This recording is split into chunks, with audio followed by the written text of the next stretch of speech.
Labas, gerbėmieji. Po ilgesnės pertraukos grįžta Zaborės naujienos. Pertrauka įvyko ne todėl, kad naujienų nebuvo. Priešingai, jų iš tiesų labai daug ir iš įvairių sričių. Tačiau mano visuomeninio kelio pradžia prasidėjo nuo aplinkosaugos. Ir šioje srityje mano žinios, kaip beje ir mūsų Klaipėdos krašto bendruomenių asociacijos komanda turi daugiausia patirties. Taip pat mano visuomeninės veiklos metu man teko susipažinti su 7 aplinkos ministrais, kurie dirbo 3 kadencijose. Apie visus galėčiau jums pasakoti ilgai ir nuobodžiai, o gal ir ne visai nuobodžiai. Tačiau šios savaitės įvykiai aplinkos ministerijoje, kuri pagal valdančiosios daugumos sutartį priklauso Nemuno aušros partijai, mane pritrenkė. Iš ministerijos atleistas vyriausiasis ministro patarėjas Raimondas Sakalauskas ir jo kolega Vitalijus Auglys. Raimondas Sakalauskas tas žmogus, kuris dalyvavo Grigėjo vamzdžio paieškoje ir niekas kitas, sakau tai atsakingai, jo nebūtų radęs. Tai žmogus, kuris laikėsi principingos pozicijos nepasirašyti Kuršių marių atkūrimo plano su Grigėjo Klaipėda. Stebinčios aplinkos ministerijos vadovybės viražus darau prielaidą, jog netrukus ministerijos atstovai tą sutartį pasirašys. Ir 48 milijonai žalos atlyginimo gamtai jau nebus. Bet tai tik mano prielaida. Išsame laidą apie šią istoriją paruošiu netrukus. Na, o šiandien aš noriu papasakoti apie planuojamą ginklų gamyklą Kretingos rajone, Kurmaičių kaime. Mano nuomonė, ši naujiena taip pat bus šokiruojanti. Turbūt pamenate plačiai nuskambėjusią istoriją apie metanolio gamyklos statybas Darbėnuose. Pamenate turbūt ir tai, kad tik stiprios bendruomenės dėka metanolio gamyklos iniciatoriai atsitraukė. Priverstas atsitraukti buvo ir Kretingos meras Antanas Kalnius. O štai dabar Kretingos rajono valdžia ėmėsi kito projekto, tai yra ginklų gamyklos įkurdinimo Kretingos rajono Kurmaičių gyvenvietėje, buvusio paukštininkystės ūkio teritorijoje. Tyliai ramiai ėmėsi detaliojo plano rengimo, kurį pasirašė administracijos direktorė Vilma Preibienė dar 25 metų vasaros pabaigoje. Nors ginklų gamyklos iniciatorius Kurmaičių kaime įgyjęs buvusio ūkio pastatus Andrius Zubernis dar spalio pabaigoje spaudai teigė nežinas, ką veiks su įgyta teritorija ir pastatais. Beje, Andrius Zubernis yra ir Zega Support Organization fondo įkūrėjas, taip pat Airijoje valdantis ir kepyklų tinklą. Po ilgos įžangos einu prie pagrindinės naujienos, kuris skirta Kretingos miesto, Kurmaičių kaimo, Padvarių ir kitų aplinkinių teritorijų gyventojams. Šiems gyventojams teks susidurti su egzistencinė grėsme mūsų gyvenamai aplinkai. Precedento neturinčių pramoninės ginkluotės objekto, gamybos testavimo ir komercinio tyro įterpimu į kaimo audinį. Artimiausia sodyba vos už 57 metrų nuo būsimo pramoninio objekto. Klaipėdos krašto bendruomenių asociacijos strateginė pozicija nėra aklas tik ne mano kieme pasipriešinimas verslui ar nacionalinio saugumo pramoniai. Mūsų pozicija remiasi radikalaus saugumo, skaidrumo ir teisės į sveiką aplinką principais. Mes teigiame tokio pobūdžio veikla susijusi su sprogstamųjų medžiagų naudojimu, sunkiųjų metalų, švino emisijomis, kancerogeniniais tirpikliais ir impulsiniu triukšmu negali būti vykdoma remintis supaprastintomis procedūromis, be pilno poveikio aplinkai vertinimo ir be griežčiausių technologinių saugiklių, kurį tyliai patvirtino aplinkos apsaugos agentūra prie aplinkos ministerijos. Ne veltui pradžioje jums pasakojau apie principingų profesionalų valymus aplinkos ministerijoje. Dar prieš naujus metus vykusiame aplinkos ministerijos išvažiuojamajame posėdyje Klaipėdos regione agentūros direktoriai pasakiau, kad būtent šios agentūros dėka dažnai žmonių gyvenimai paverčiami košmaru. Taigi, šiandien aš jums pateiksiu išsame 2026 m. sausio 8 dienos aplinkos apsaugos agentūros atrankos išvados analizę, identifikuosiu kritinės rizikos, kitaip sakant, raudonas vėliavas, kurios buvo nutilėtos arba sušvelnintos. Jūs turite teisę atsisakyti būti statistiniais vienetais modeliuotose triukšmo zonose, esami gyvi žmonės ir ši ataskaita yra jūsų skydas. Mūsų komanda pateikė precizišką faktinę informaciją surinktą iš Aplinkos apsaugos agentūros atrankos išvados. Tai yra teisinis ir faktinis pamatas. Jokių interpretacijų, tik skaičiai ir teiginiai, kurios pasirašė valstybinė institucija.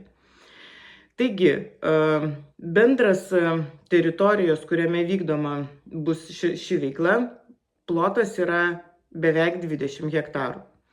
Ūkinė veikla numatoma 7 hektarų, beveik 8 hektarų dalyje. Artimiausia aplinka yra už 57 metrų gyvenamasis namas, po to yra dar vienas gyvenamasis namas, kurio atstumas yra 176 metrai. Iki pradinės Kurmaičių mokyklos, kurioje mokosi apie 60 vaikų, yra apie 450 metrų. Už 300 metrų yra koplytėlė, už 240 metrų yra Akmenos Danės upės ir Padvarių tvenkinys. Pagrindinė šios įmonės veikla bus ginklų komponentų gamyba, apdirbimas ir surinkimas. Testavimo laboratorija, uždaras tyras visuomeniai. Gamybos apimtis 1000 vienetų pistoletų per metus. Ir tyro takeliai. 2 laboratorijai, 7 komerciniam tyrui. Žaliavų srautas toks, sakyčiau, įdomus. 500 metalo lakštų per metus. Plastiko, bus medžio gamybos, joje dirbs 5 darbuotojai ir 1 darbuotojas tyria. Gamyboje bus dar naudojamas acetonas, dichlormetanas, etilo acetatas ir vandens sunaudojimo planuojama apie 300 kubų per metus. Buitinių nuotekų tiek pat. Keista, kad dokumente yra numatyta, jog gamybinių nuotekų nenumatoma ir paviršinių nuotekų bus apie 6 milijonai litrų per metus. Tinklai jiems yra neprojektuojami, reiškia planuojama, kad šie litrai susigers į gruntą. Aplinkos apsaugos agentūros sprendimas poveikio aplinkai vertinimas yra neprivalomas. Bendruomenė teikia pastabas dėl triukšmo ir gyvenimo kokybės atitikties. Į pastabas atsižvelgta kabutėse ir papildant informaciją apie metodikas. Popierius viską ištvers. Šiuo atveju šokiruojančios institucijų pozicijos. Nacionalinis visuomenės sveikatos centras, apie kurį aš jums netrukus pasakosiu kitoje laidoje, priešgaisrinė gelbėjimo valdyba, kultūros paveldo departamentas pastabų neturėjo ir pilno poveikio aplinkai vertinimo neprašė. Taigi, šioje analizėje aš neigiu ne pačius skaičius, o jų interpretaciją ir kontekstą, kuriame jie pateikiami. Ką reiškia 59 decibelai realybėje, kai riba yra 60 decibelų, ir ką reiškia infiltracija į gruntą, kai kalbama apie sunkiuosius metalus. Aplinkos apsaugos agentūros ataskaitoje pateikiamas faktas, kad transporto triukšmas sieks iki 59 decibelų. Ribinė vertė gyvenamojoje aplinkoje dieną yra 60 decibelų. Paliekamas 1 decibelo saugumo rezervas. Akustikoje tai yra statistiškai nereikšmingas dydis, mažesnis už matavimo paklaidą. Tai reiškia, kad veikla planuojama ant absoliučios teisėtumo ribos. Modeliavimas remiasi idealaus sunkvežimio ir idealaus važiavimo prielaida. Realybėje senesnis transportas generuoja daugiau triukšmo. Stabdžių sistemos nuleidimas, pneumatinis garsas yra impulsinis ir aštrus. Atbulinės eigos garsiniai signalai, tai yra pypsėjimai, yra specialiai sukurti būtent erzinančiais ir girdimais iš toli. Bet koks nukrypimas nuo idealaus modelio, pavyzdžiui, atidarytas langas, sunkvežimyje, stipresnis variklio sūkių paspaudimas reikš higienos normos pažeidimą. Tai reiškia, kad gyventojai pasmerkiami nuolatiniam balansavimui ant pažeidimo ribos. Atstumas iki gyvenamųjų namų ir pradinės mokyklos. Tai yra esminė raudona vėliava. Ataskaitoje mokykla pamiršta. Artimiausias namas 57 metrai yra mažiau nei standartinės futbolo aikštelės plotis. Tai atstumas, kurį garsas įveikia per mažiau nei 20 sekundės. Nors agentūros dokumente teigiama, kad naudota NT-ACAU 099 metodika, ši metodika turi savo paklaidas artimajame lauke. Mažuose atstumuose pastatų konstrukcijų, sienų, stogų, garso izoliacijos savybės tampa kritinės, jei vartai atidaromi prekių pakrovimui ir iškrovimui. Visa garso izoliacija dingsta. Šūvis nėra tolygus ūžesys, tai staigus slėgio pokytis. Net jei vidutinis ekvivalentinis lygis telpa kabutėse į normas, subjektyvus dirginimas yra milžiniškas. Žmogaus, mažamečio vaiko ausis ir nervų sistema į impulsus reaguoja kaip į grėsmę, toks evoliucinis mechanizmas. Dokumente nurodomos paviršinės nuotekos susigers į gruntą natūraliai. Kiekis apie 6 milijonus litrų arba 6,5 tūkstančio kubų per metus. Štai jums ir taršos kelias. Šaudyklos ventiliacijos sistema išmeta į orą į lauką. Net su filtrais, kurių specifikacijos beje šitame dokumente nėra, mikroskopinės švino, stibio, bario dulkės patenka į aplinką ir nusėda ant pastato stogo bei aplinkinių kietųjų dangų. Lietus nuplauna šias dulkės ir susidaro švininis kokteilis. Šis vanduo, tie 6 milijonai litrų per metus, nevalomas ir neišvežamas. Jis leidžiamas tiesiai į Kurmaičių žemę. Švinas yra sunkusis metalas, jis nesuyra. Jis kaupiasi viršutinėme dirvožemio sluoksnyje. Esant rūgščiam lietui ar tam tikrai dirvožemio cheminiai sudėčiai, jis gali migruoti į gilesnius sluoksnius ir pasiekti gruntinius arba giluminius vandenius, tuos pačius, iš kurių gyventojai semiasi vandenį laistymui ir gyvuliams. Prisiminkime, koks atstumas iki Padvarių tvenkinio, kuriame maudosi ir prie kurio poilsiauja gyventojai. Šiame dokumente dar yra nurodytas dichlormetano naudojimas. Dichlormetanas, tai kitaip sakant metileno chloridas, yra klasifikuojamas kaip galimas kancerogenas žmogui. ES reglamentai griežtai riboja jo naudojimą dažų nuėmikliuose dėl pavojaus sveikatai.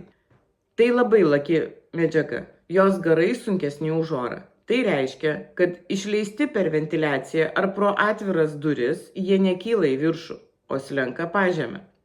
Esant vėjui nuo gamyklos link namų, šie garai gali pasiekti gyvenamąją zoną ir kauptis rūsiuose ar žemose vietose.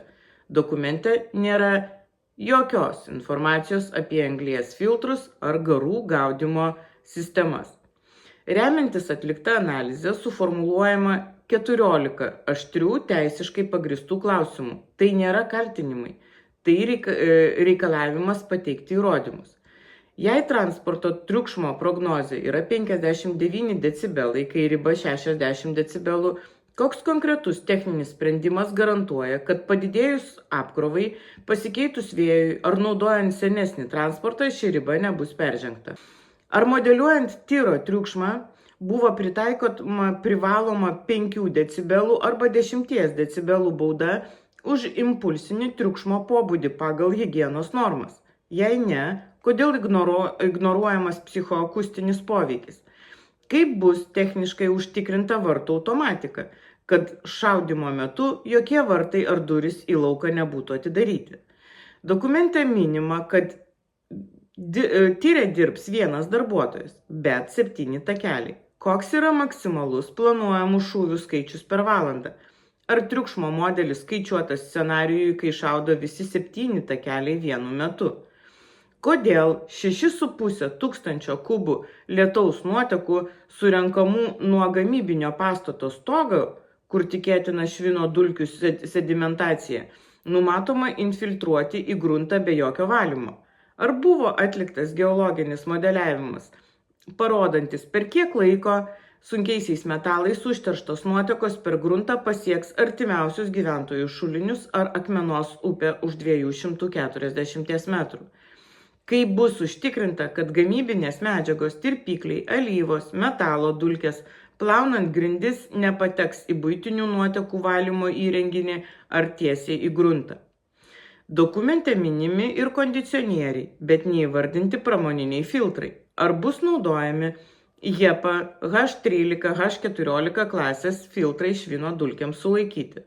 Kokia konkreti technologija, pavyzdžiui, aktyviosios anglies adsorbcija, bus naudojama gaudyti kancerogeninio dichlormetano garus prieš išmetant juos į aplinką esant namui už 57 metrų? Kaip ir kokiu dažnumu bus keičiami filtrai? Kur bus saugomi panaudoti toksiški filtrai iki išvežimo? O štai čia mes ir prieinam prie saugumo ir skaidrumo. Gaisro rizika. Esant parako ir degių tirpiklių acetono sandėliavimui, koks yra sprogimo bangos ar gaisro plitimo modelis? Ar gyventojai spėtų evakuotis? Ar veiklos vykdytojas įsipareigoja įrengti nuotolinio monitoringo stotelę triukšmo ir oro taršos ties sklypo riba ir viešai skelbti duomenis realiu laiku? Ar bus teisiškai įvertintas draudimas vykdyti šaudymus vakarais ir savaitgaliais, ginant gyventojų teisę į poilsį? Kas finansuos nekilnojamo turto vertės sumažėjimo kompensacijas artimiausiams kaimynams, kurių namai atsidurs pramoninės taršos zonoje? Ir apibendrinimas pabaigai, brangieji. Kurmaičių bendruomenė, kaimynai, draugai. Įsivaizduokite, vasaros vakaras, jūsų langai atviri, vaikai žaidžia kieme ir staiga bum, bum, bum, pykšt, pokšt, ten ne vienas šūvis, ne 10 tūkstančiai per metus. Tai ne karo zona, tai Kurmaičiai, Upės gatvės 17. Mes gavome šios oficialius dokumentus. Skaičiai mus šokiravo ne mažiau nei pats faktas. Ir apibendrinimui. Atstumas vos 57 metrai skiria planuojamą ginklų gamyklą ir komercinį tirą nuo gyvenamojo namo. Tai mažiau nei futbolo aikštės ilgis. Planuojama gaminti 1000 pistoletų per metus. Kiekvieną reikia išbandyti. Veiks 7 takelių komercinis tiras gyvenvietėje. Tai reiškia nuolatinis srautas svetimų žmonių su ginklais kaime. Sunkusis transportas kels triukšmą. Tai vos 1 decibelų mažiau nei nurodyta dokumentuose, nei maksimali leistina riba. Ar tikite, kad senas sunkvežimis tilps į šią idealią normą? Kodėl mes sakome stop? Nes popierius viską pakenčia, o mes ne. 6000 tonų lietaus nuotekų per metus nuo gamyklos stogo planuojama sugerti į gruntą.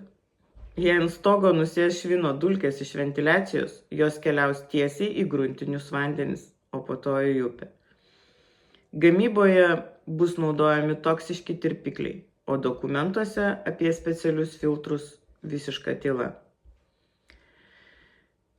Gyvenvietė mokykla šalia yra per mažai, kad sulaikytų šūvio garso smūgį. Joks kompiuterinis modelis to nepakeis. Mes nesame prieš verslą. Mes esame prieš pavojingą verslą mūsų miegamajame. Aplinkos apsaugos agentūra nusprendė, kad pilno poveikio aplinkai vertinimo nereikia. Mes su to nesutinkame. Mes reikalaujame saugumo, o ne pažadų. Ką darome? Mes Klaipėdos krašto bendruomenių asociacija netylėsime. Mes užduodame nepatogius teisinius klausimus. Mes reikalaujame garantijų. Na, o jūs pasidalinkite šią žinutę. Juk kaimyno ramybė šiandien yra jūsų ramybė rytoj. Tai tiek šiam vakarui.